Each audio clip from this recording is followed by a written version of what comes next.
बिस्मिल्लाहिर्रहमानिर्रहीम। अज़ीज़ तलबा अस्सलामु अलैकुम। आज हम स्टार्ट करने जा रहे हैं physics 9th unit number 2 kinematics. What is kinematics? Kinematics is the study of motion without discussing cause of motion। Motion की वजह को ज़ेर बहस लाए बगैर किसी जिस्म की मोशन का मुताला काइनेमैटिक्स कहलाता है। हमने मोशन का तो मुताला करना है लेकिन वजह को नहीं देखना कि किस वजह से हो रही है, तो इसको हम कहते हैं काइनेमैटिक्स। इससे आगे रेस्ट।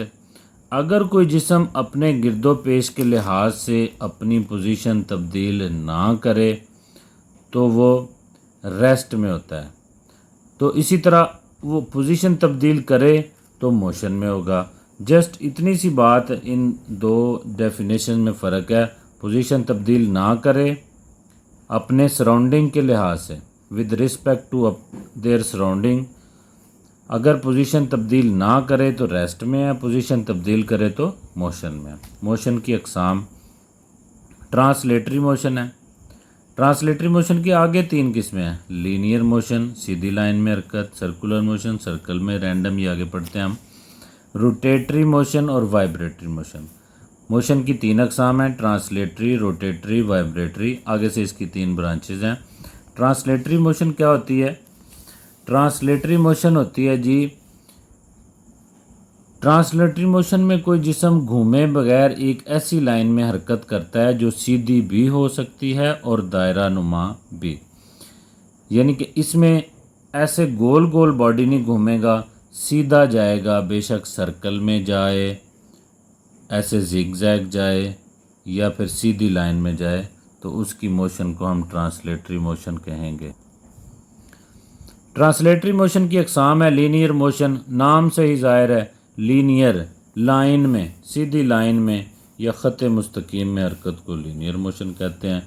सर्कुलर मोशन, सर्कल के अंदर मोशन को सर्कुलर मोशन कहते हैं, सर्कल या दायरे में मोशन को। रैंडम मोशन, रैंडम होती है बेतरतीब। इसकी एग्जांपल, आप बेहतरीन एग्जांपल तितली की जो मोशन है उसको आप देखें, कभी किसी तरफ जा रही होती है तो कभी किसी तरफ जा रही होती है। इससे आगे हमारे पास है रोटेटरी मोशन। किसी जिस्म का एक्सिस के गिर्द घूमना, मसलन एक्सल के गिर्द चक्के की हरकत, व्हील। ये बेहतरीन एग्जांपल है। जितनी भी गाड़ियां आपके पास हैं, साइकिल है, मोटरसाइकिल है, गाड़ियां, सब के जो व्हील हैं वो एक्सल के ऊपर मूव करते हैं और उनकी जो मोशन है वो रोटेटरी मोशन है। आपके पास सबसे जो क्लोज एग्जांपल है वो व्हील की है, और उसके अलावा जो आपके पास घर में सीलिंग फ़ैन लगा हुआ है उसकी जो मोशन है वो भी रोटेटरी मोशन होती है। वाइब्रेटरी मोशन, वस्ती पोजीशन के आगे पीछे हरकत वाइब्रेटरी मोशन कहलाती है। वस्ती पोजीशन के आगे यानी झूले की मोशन, झूले की जो हरकत है वो दरमियान में झूला रुका होता है, वो इस तरफ भी जाए इस तरफ भी जाए तो लेकिन जाएगा सेंटर वाले जो वस्ती पोजीशन है उससे इधर भी उतना ही जाएगा, इधर भी उतना ही जाएगा। इसको हम कहते हैं वाइब्रेटरी मोशन। इससे आगे चलते हैं। स्केलर्स। स्केलर्स क्या होती हैं? ऐसी मिकदारें जिनका मुकम्मल इजहार इनकी मिकदार से हो सकता है, मसलन मास, लंबाई, वक़्त। अगर आप दुकान से 1 किलो चीनी लेने गए हैं, आपने 1 किलो चीनी ले लिया, उसका मास 1 किलोग्राम है, 1 किलोग्राम से आपको पता चल गया है कि वो क्या चीज़ है, कितनी मिकदार होती है 1 किलोग्राम। इसी तरह 1 मीटर या 1 घंटा, 1 सेकंड या 1 मिनट का हमें पता होता है कि उससे वाज़े हो जाता है कि वो मिकदार क्या है। वेक्टर्स, ऐसी मिकदारें जिनके इजहार के लिए मिकदार के साथ सिमत भी ज़रूरी हो, मसलन वेलोसिटी, एक्सेलरेशन, टार्क, मोमेंटम वगैरह। ये जो मिकदारें हैं हमारे पास वेक्टर्स मिकदारें हैं। आगे है जी वेक्टर का इजहार। वेक्टर का इजहार आप कैसे ज़ाहिर करें? वेक्टर रिप्रेजेंटेशन क्या है? वेक्टर को रिप्रेजेंट आप कैसे करते हैं? वेक्टर्स को स्केलर से नुमायां करने के लिए जिली हरूफ से लिखा जाता है या इन पर बार या तीर का निशान लगा दिया जाता है। यानी ये देखें एफ़ आपके पास है, ए वेक्टर है, डी वेक्टर है, ये मोटे करके हमने लिखे हैं। इसी तरह ये इनको कहते हैं जिली हरूफ में, या दूसरे अल्फाज से नुमाया करके लिखें, या वेक्टर के ऊपर बार लगा दें, या इसी तरह एरो हेड लगा दें, ए के ऊपर भी एरो हेड लगा दें, डी के ऊपर भी एरो हेड लगा दें। तो इससे हमें पता चलता है जिन चीज़ों के साथ ये अलाम मोटे करके लिखे हों, या लाइन ऊपर लगी हो, या ऊपर तीर लगा हो, तो इससे हमें पता चल जाता है कि ये वेक्टर्स मिक़दारें हैं। नेक्स्ट है जी हमारे पास पोजीशन। किसी जगह या मकाम का मखसूस मकाम से रेफरेंस पॉइंट से फासला और सिमत इस जगह की पोजीशन कहलाती है। अगर आपने किसी बंदे को अपने घर का एड्रेस बताना हो तो आप उसको अपने घर के करीब किसी अहम मकाम का, मशहूर जगह का नाम बताते हैं, वहाँ उसको हम रेफरेंस पॉइंट कहेंगे। वहाँ से आप बताएंगे कि इतना आपने आगे होना है और इस डायरेक्शन में आना है, तो इससे उस आपके घर की पोजीशन वाज़ेह हो जाती है। फासला डिस्टेंस, दो पॉइंट के दरमियान रास्ता की लंबाई फासला कहलाता है। ये एक स्केलर मिकदार है। ये देखें आपके पास दो पॉइंट हैं, ए से बी, ये रास्ता की लंबाई है ए से बी तक, इसको हम कहते हैं फासला। इससे आगे देखें जी डिस्प्लेसमेंट। डिस्प्लेसमेंट क्या है जी? दो नुकात के दरमियान कम से कम फासला। ये आपने ए और बी पॉइंट लिए, ये यहाँ से यहाँ तक शॉर्टकट जो फासला है ये बी है। डिस्प्लेसमेंट वेक्टर क्वांटिटी है, क्योंकि इसके अंदर सिमत भी होती है, यानी डायरेक्शन भी होती है। फासले के अंदर कोई डायरेक्शन नहीं, इसलिए फासला एक स्केलर मिकदार है। इससे आगे आ जाए स्पीड। इकाई वक़्त में तय करदा फासला स्पीड कहलाती है। स्पीड का फार्मूला है तय करदा फासला बटा वक़्त। चूँकि फ़ासला एक स्केलर मिकदार है, इसलिए जो स्पीड है वो भी स्केलर मिकदार है। इसका एसआई यूनिट जो है वो मीटर पर सेकंड है। फासले को मीटरों में नापेंगे और वक़्त को सेकंड में, इसलिए इसका यूनिट मीटर पर सेकंड है।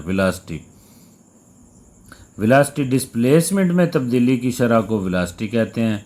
इसी तरह वक़्त के लिहाज से जो डिस्प्लेसमेंट में तब्दीली आ रही है उसको हम वेलोसिटी कहते हैं। ये वेलोसिटी का फार्मूला है। वेलोसिटी बराबर है डिस्प्लेसमेंट बटा वक़्त, डिस्प्लेसमेंट बटा v equal D by T. Displacement चूँकि वेक्टर क्वांटिटी है, इसीलिए वेलोसिटी भी वेक्टर मिकदार है।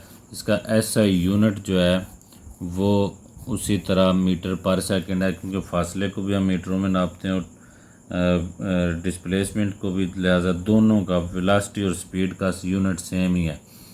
इससे आगे जी यूनिफॉर्म स्पीड। एक जिस्म की यूनिफॉर्म स्पीड से हरकत करता है अगर वक़्त के मुसावी वक्फ़ों में मुसावी यानी बराबर फासला तय करें। फ़र्ज़ करें वो 2 मिनट में 4 किलोमीटर फासला तय करता है, अगले 2 मिनट में भी 4 किलोमीटर करता है, उससे अगले 2 मिनट में भी 4 किलोमीटर फासला तय करता है, तो वो यूनिफॉर्म स्पीड से, एक जैसी स्पीड से हरकत कर रहा है। यूनिफॉर्म वेलोसिटी और यूनिफॉर्म स्पीड की डेफिनेशन बिल्कुल सेम है। सिर्फ आपने एक जिस्म यूनिफॉर्म स्पीड की जगह आपने वेलोसिटी लगाना है। वेलोसिटी से हरकत करता है अगर वक़्त के मुसावी वक्फ़ों में मुसावी यानी बराबर। डिस्प्लेसमेंट, फासला की जगह डिस्प्लेसमेंट लगना है, स्पीड की जगह वेलोसिटी लगना है। वक्फ़े फासला तय करे, वक्फ़े ख्वाह कितने ही मुख्तसर क्यों ना हो। वो जो वक्फ़ा है आप 1 सेकंड भी ले सकते हैं, 1 सेकंड में चेक कर लेंगे उसकी कितनी स्पीड है। अगले 1 सेकंड में चेक कर लें, अगले 1 सेकंड में 5 सेकंड ले लें, 10 सेकंड ले लें। बराबर वक्फ़ों में बराबर फासला तय करे तो यूनिफॉर्म स्पीड होगी। बराबर वक्फ़ों में वेलोसिटी और डिस्प्ले का, अगर वो मुसावी वक्फ़ों में मुसावी डिस्प्लेसमेंट कवर करे, फासला कवर करे, तो वो स्पीड से यूनिफॉर्म स्पीड से हरकत करेगा। आगे जी एक्सेलरेशन। वेलोसिटी में तब्दीली की शरह को एक्सेलरेशन कहते हैं, यानी वक़्त के लिहाज जो वेलोसिटी में तब्दीली आ रही है उसको हम एक्सेलरेशन कहते हैं। अगर किसी बॉडी की इनिशियल इब्तदाई वेलोसिटी वी आई है और फाइनल वेलोसिटी वी एफ है, जब उसकी हमने चेक किया तो वेलोसिटी में तब्दीली जो होगा, फाइनल वेलोसिटी में से इनिशियल वेलोसिटी को निकाल देंगे तो चेंज इन वेलोसिटी आ जाएगा। इसको हम ऐसे भी लिख सकते हैं डेल्टा वी ओवर टी, ये एक्सेलरेशन यानी चेंज इन वेलोसिटी। तो एक्सेलरेशन वेक्टर मिकदार है क्योंकि वेलोसिटी एक वेक्टर मिकदार है। इसका ऐसा यूनिट वेलोसिटी का मीटर पर सेकंड था, इसका मीटर पर सेकंड स्क्वायर है। यूनिफॉर्म एक्सेलरेशन, अगर किसी जिस्म की वेलोसिटी में तब्दीली वक़्त के मुसावी वक्फ़ों में एक जितनी हो, खा ये वक्फ़े कितने ही छोटे क्यों ना हों, तो उसको हम कहते हैं यूनिफॉर्म एक्सेलरेशन। ये एक्सेलरेशन होता है वेलोसिटी में तब्दीली, अगर वो तब्दीली एक जैसे वक़्त में के वक्फ़ों में एक जितनी हो रही हो तो उसको हम कहते हैं कि जो वेलोसिटी एक्सेलरेशन है वो यूनिफॉर्म है। वेलोसिटी में तब्दीली आ रही है तो उसको हम यूनिफॉर्म एक्सेलरेशन कहेंगे। Positive acceleration, positive acceleration positive होगा अगर वक़्त के साथ किसी जिस्म की वेलोसिटी बढ़ रही हो। इसकी एग्जांपल जो है वो सबसे आसान मिसाल ये है कि जब ट्रेन स्टेशन से निकल रही होती है तो उसकी वेलोसिटी में वक़्त के साथ इजाफा हो रहता है, तो उसका अंदर जो एक्सेलरेशन है वो पॉजिटिव एक्सेलरेशन होता है।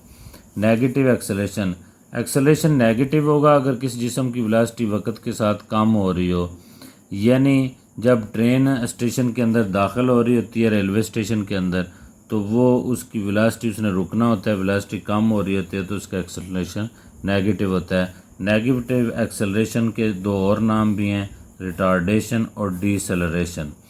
रिटार्डेशन डीसेलरेशन एक्सेलरेशन का उल्ट होता है। एक्सेलरेट का मतलब होता है वेलोसिटी का बढ़ना, डीसेलरेशन और रिटार्डेशन का मतलब होता है वेलोसिटी में कमी आना। इसलिए ये नेगेटिव एक्सेलरेशन और पॉजिटिव एक्सेलरेशन एक दूसरे का उलट होते हैं। आज की वीडियो हमारी ख़त्म हो गई है, तो इंशाल्लाह नेक्स्ट इसी चैप्टर का दूसरा लेक्चर बनाएंगे। उसके अंदर हम इक्वेशंस ऑफ मोशन को ऐड करेंगे और जो बाकी चैप्टर रह गया उसको भी ऐड करेंगे। आपसे इल्तमास है कि हमारे चैनल को ज़रूर सब्सक्राइब करें। अगर कोई मिस्टेक हो या आपको वीडियो पसंद आए तो उसको हम कमेंट्स ज़रूर करें। इंशाल्लाह नेक्स्ट मिलते हैं। अल्लाह आपका हामी नासर हो। अस्सलामु अलैकुम वरहमतुल्लाह।